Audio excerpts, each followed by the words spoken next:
artist, writer, musician. I dabble in a lot of stuff. So they asked me to speak about plastics. So we're going to make this kind of abbreviated here. It's about plastics, but it's also about climate change. So I want to point out that my boat is plastic. Yeah. Yeah. Take a picture and put it on our website. Yeah, when I lived in Belize, I paddled a wooden dory to town, but I'm really glad not to have to haul up 400 pounds or 600 pounds of mahogany on my car. So plastics do have a purpose. I've owned this boat for about 12 years and probably taken 100 journeys, and I hope to have it another 12 and take 100 more.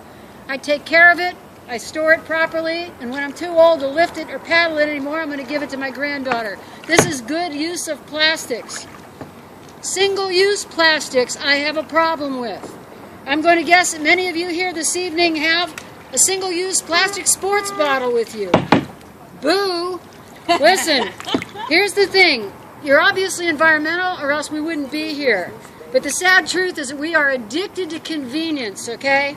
We can't be for clean water and solar energy and against fracking and against ROGG and anti-drilling and still carry plastic bottles, single-use plastic bags from Publix or CVS, or styrofoam from Pollo Tropical.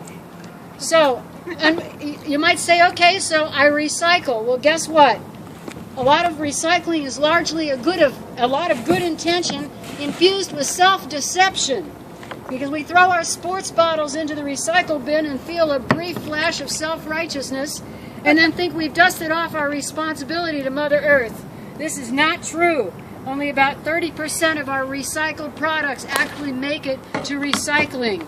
If you don't know what the resin identification codes are, familiarize yourself. There's a list that's got different kinds of plastics on it. Know what you can recycle.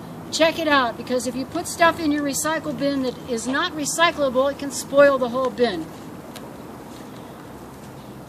Here's the problem with plastics. We grew up thinking that, plastics were like biodegradable, right? Because they break down in the sun, they turn into little particles, and then what? They go away, right? Wrong. This is the problem.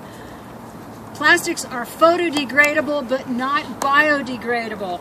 They continue to break up into little microscopic particles and fibers, and they filter into our waters and oceans and waterways, and they commingle and contaminate with everything else on the bottom of the food chain. Plastics are in our toothpaste, in our facial cleansers. Plastic lines our cartons of soy milk, and those shiny paper receipts you get from the cash register, from the cashiers, they have plastic as well. Some of them act as hormone disruptors. That's great to know. Our phones are plastic, our computers, our vehicles, our aircraft. Here's the problem. Excluding maybe the plastics that have been burned, actually burned, since they were manufactured, all the plastic materials that have ever been manufactured on the earth are still here. We've had the Devonian age, the Cretaceous age, the Jurassic age, and the Pleistocene age. But now we've left enough plastic behind to actually imprint our geology. I figure it's going to be called the Plasticine age. We've become a planet whose land masses are swaddled in plastic diapers, hospital waste, bottles, single-use bags. How many pieces of plastic can you spot right now if you look around? I bet there's a few. And how much more is down here? I don't even want to know. The problem is that it's in the name of convenience and a lack of awareness that leads us as consumers to just take whatever they dish out. So you don't need to be a victim of convenience. It's not hard to change your plastic habits. You need to truly evaluate your plastics and look for reasonable alternatives. My husband and I started seeking alternatives about a year ago, and we've reduced our plastic recycle waste, actually, and our trash waste down by about 75%. No kidding. We installed an RO unit in our house for our well water. We got rid of the big 5-gallon plastic jugs from Home Depot, the single gallons that you get from Publix. And now we carry stainless steel. Fill them up with our reverse osmosis water. We started using cloth bags and baskets for produce.